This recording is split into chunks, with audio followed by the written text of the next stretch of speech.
Doctor साहब, आज corona virus पूरी दुनिया में एक महामारी के रूप में फैला हुआ है और उसके मरीजों के इलाज के लिए आगरा में एक विशेष अस्पताल बनाया गया है।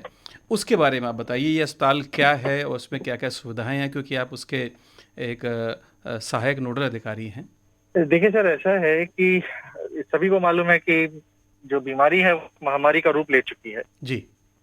इस बीमारी में जो सबसे महत्वपूर्ण चीज है वो ये है कि इसके मरीजों को बाकी अन्य लोगों से अलग रखना बहुत अति आवश्यक होता है, ताकि निकट संपर्क ना स्थापित हो, क्योंकि बीमारी सिर्फ निकट संपर्क से ही फैल रही है।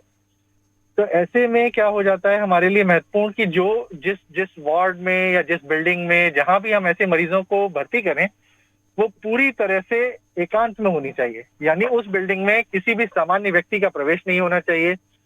उस बिल्डिंग में कोई और सेवाएं नहीं चलनी चाहिए। उस बिल्डिंग में सिर्फ और सिर्फ इसी बीमारी से संबंधित मरीज ही रखे जाने चाहिए। जी।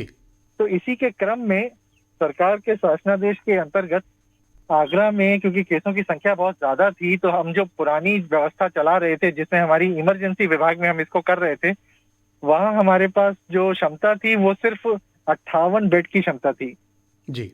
जो कम पड़ रही थी। तो अतः उसके क्रम में फिर हमने अलग से एक 100 बेड की एक व्यवस्था स्थापित की है।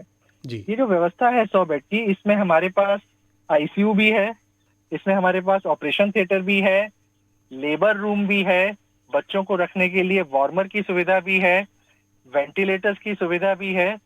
ये पूरी बिल्डिंग में हमारे में सीसीटीवी कैमरेज लगे हुए हैं, पब्लिक अनाउंसमेंट सिस्टम है ताकि हम रियल टाइम मॉनिटरिंग कर सकें। मरीजों को कोई समस्या हो और वो हमसे बाहर बात करना चाहें तो उसके लिए बिल्डिंग में इंटरकॉम लगे हुए हैं। मरीजों के मनोरंजन के लिए हमारे मुख्यमंत्री जी के आदेशानुसार वार्डों में टीवी लगे हुए हैं, ताकि वो उस पे अपना खाली समय कैसे व्यतीत करेंगे, तो इसलिए टीवी दिए गए हैं उनको, ताकि उनका मनोबल हमेशा ठीक रहे। तो इस प्रकार से हमने इस बिल्डिंग को पूरी तरह से सक्षम बनाया है इस बात के लिए कि अगर कोरोना से संबंधित किसी भी आपातकाल में हम हर तरीके से सक्षम होंगे इस बिल्डिंग में मरीज को सेवाएं देने के लिए। मैं जी। यहाँ पे एक और विशेष चीज बताना चाहूंगा कि इस बिल्डिंग में हमारे पास डायलिसिस की सुविधा भी उपलब्ध है। तो ये जो आपने स्पेशल अस्पताल बनाया है, कोविड अस्पताल बनाया है, ये कहाँ पर स्थापित है?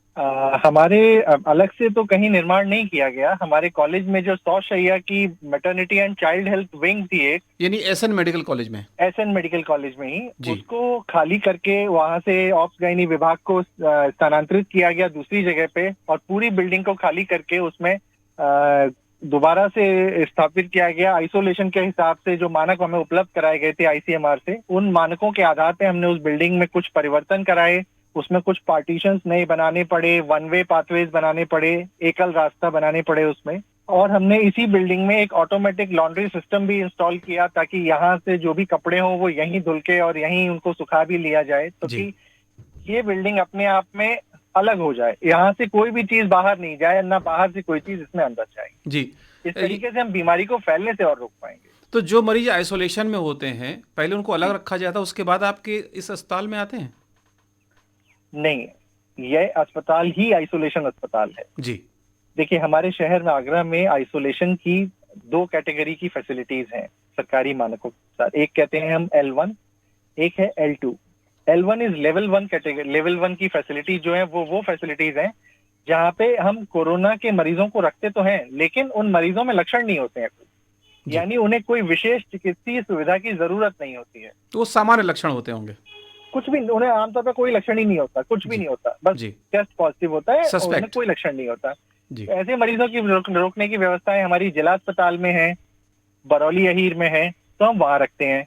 अगर कोई भी मरीज जो थोड़ा भी बीमार हो, जिसको चिकित्सीय देखरेख की जरूरत हो, अगर उसे बुखार आ रहा हो, पेट खराब हो, पेट में दर्द हो, सांस लेने में तकलीफ हो किसी भी तरीके की, या उसको मान लीजिए कोई और बीमारियां भी हैं साथ में, जैसे उसको डायबिटीज भी है, वो हार्ट पेशेंट भी है, इस तरीके के जैसे मरीज होते हैं, उन सबको फिर हम हमारे इस अस्पताल में रखते हैं। अच्छा, आपके यहाँ अब आगरा में कोविड-19 की टेस्टिंग की सुविधा भी हो गई और पूल टेस्टिंग भी यहाँ चालू, इसके बारे में थोड़ा सा बताइए। जी जी। देखिए, क्योंकि आगरा में ये अचानक से केसेस का लोड बहुत ज्यादा बढ़ गया। तो अभी तक क्या होता था, शुरुआत जब हुई थी तो आगरा में 2 4 5 केस थे, ज्यादा नहीं थे। तो ऐसी स्थिति में जो व्यवस्था थी वो ये थी कि हम सैंपल लेते थे एक दिन में, जो आमतौर पे 10-15 सैंपल होते थे, इससे ज्यादा नहीं होते थे। उन सैंपल्स को अच्छे से पूरा पैक करके और वो सैंपल्स हमारे केजीएमसी लखनऊ जाते थे टेस्टिंग के लिए। इस प्रक्रिया में थोड़ा समय लगता था क्योंकि पैक करके इकट्ठा करके एक बैच में भेजना, यहाँ से लखनऊ तक गाड़ी लेके जाती थी जिसका जाने का समय 6 घंटे। तो इस तरह से हमारे पास रिपोर्ट थोड़ा देर में आ पाती थी, 24 घंटे से ज्यादा का समय लग जाता था रिपोर्ट को आ पाने में। दूसरा, जब हमारा धीरे धीरे केसेस का लोड बढ़ा तो हम इतने सारे सैंपल रोज बार बार नहीं भेज सकते थे। तो ऐसी स्थिति में सरकार ने हमारे पास विशेष प्रावधान करते हुए मशीन भेजी और आईसीएमआर से हमारी उस परमिशन को अप्रूव कराया गया जिसके तहत हम इस मशीन को यहाँ रन कर सकें। फिलहाल ये मशीन पिछले 4-5 दिनों से हमारे यहाँ कार्यरत है, इस पे हम टेस्टिंग कर रहे हैं। अभी हम आमतौर पर इस मशीन पर 50 पेशेंट्स के सैंपल डेली टेस्ट कर पा रहे हैं। ये मशीन अभी अपनी क्षमता को और बढ़ाया जाएगा अगले हफ्ते से और ये क्षमता लगभग 85 से 90 टेस्टों पर आ जाएगी। एक और नई मशीन भेजने की भी बात हो रही है। जी, तो इस मशीन में टेस्ट करने में कुल कितना समय लगता है? इस मशीन से टेस्ट करके रिजल्ट आने में लगभग 6 घंटे का समय लगता है। जी, काफ़ी कम समय लग रहा है उसकी तुलना में। लगता है। डॉक्टर साहब, चलते ये बताएं कि और जो लोग बाहर हैं आपको सुन रहे हैं, कैसे संक्रमण से बच सकते हैं, या जिनके पास या जिनको कुछ लक्षण मिल रहे हैं उनसे आप क्या कहना चाहेंगे?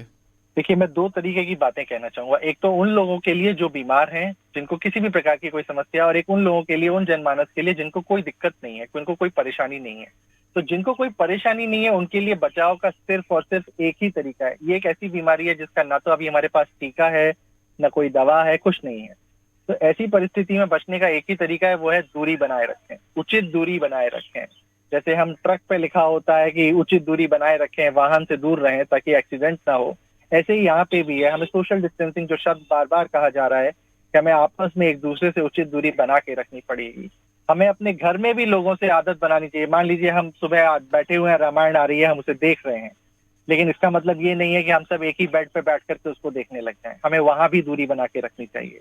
दूरी 2 प्रकार की है। एक है जो भौतिक दूरी है, आपस में 1 मीटर की दूरी रखें। एक दूसरी दूरी वो है, जैसे हमने घर में एक फोन है, उस फोन को मैंने छुआ और फिर थोड़ी देर बाद किसी और ने छुआ, तो ये दूरी नहीं रही यहाँ पे। तो इसलिए अगर कोई एक व्यक्ति किसी वस्तु को इस्तेमाल करता है, उसके बाद उस वस्तु को अच्छे से साफ कर देना है ताकि दूसरा व्यक्ति सुरक्षित रूप से उसको इस्तेमाल कर सके, एक तरीका। दूसरा, हमारे वो बंधु जो भाई जो बीमार है, जैसे मान लिया किसी को तबीयत खराब है, उसको खांसी हो गई है, खांसी तो किसी और वजह से भी हो सकती है, कई कारण हो सकते हैं। तो ऐसी स्थिति में मैं उनसे आग्रह करूंगा कि वो सिर्फ आसपास अपने इलाके के छोटे अस्पतालों में ना जाएं, क्योंकि ऐसी जगहों पे सुरक्षा के सारे मानकों का पालन सही तरीके से करा पाना संभव नहीं हो पाता है। तो सुरक्षा की दृष्टि से बेहतर होगा कि वो एसएन मेडिकल कॉलेज में या जिला अस्पताल में चल रही फ्लू ओपीडी में आए। फ्लू ओपीडी में उनकी सुरक्षा के इंतजामों के साथ उनको देखा जाता है। उससे न तो मरीजों से हमारे डॉक्टर्स और पैरामेडिकल स्टाफ में इन्फेक्शन होने की संभावना रहेगी और न ही मरीजों के आपस में एक दूसरे में इन्फेक्शन होने की संभावना रहेगी। अपने मन में अगर आपको इस बीमारी को लेके कोई भी डर हो, आप हमारी फ्लू ओपीडी में आए, आपको लगता हो कहीं ऐसा तो नहीं मुझे हो गई है, आप हमारी फ्लू ओपीडी में आएंगे, हम आपकी वहाँ जांच करेंगे। जांच करने के बाद आपको बताएंगे कि आप डरिए नहीं, आपको कोई प्रॉब्लम नहीं है, आप आराम से निश्चिंत होकर घर जा सकते हैं। अगर कोई समस्या होगी तो हम उस समस्या की जांच करेंगे और उसका निराकरण भी कर देंगे। जी डॉक्टर साहब, मैं फिर ये बात कहना चाहूंगा, हमें इस बीमारी से डरने की जरूरत बिल्कुल भी नहीं है, क्योंकि ये बीमारी जैसे सब बीमारियां होती हैं वैसे ये एक बीमारी है। बस मन में डर की वजह से हमें लगता है कि कहीं कोई बहुत विशेष समस्या ना हो जाए। अगर आप छोटी चीजों में से एक बहुत छोटी चीज है हाथ धोना, अगर आप हर आधे घंटे पे हाथ धोने की आदत डाल लेंगे, आप में इन्फेक्शन जाने की संभावना 99% कम हो जाएगी। हमें पूरा भरोसा है कि आपने जो बातें बताई अगर उन पर हमारे तमाम श्रोता अमल करेंगे तो हम इस बीमारी से बच सकते हैं। बहुत बहुत जी, धन्यवाद। आपका बहुत बहुत धन्यवाद। Thank you.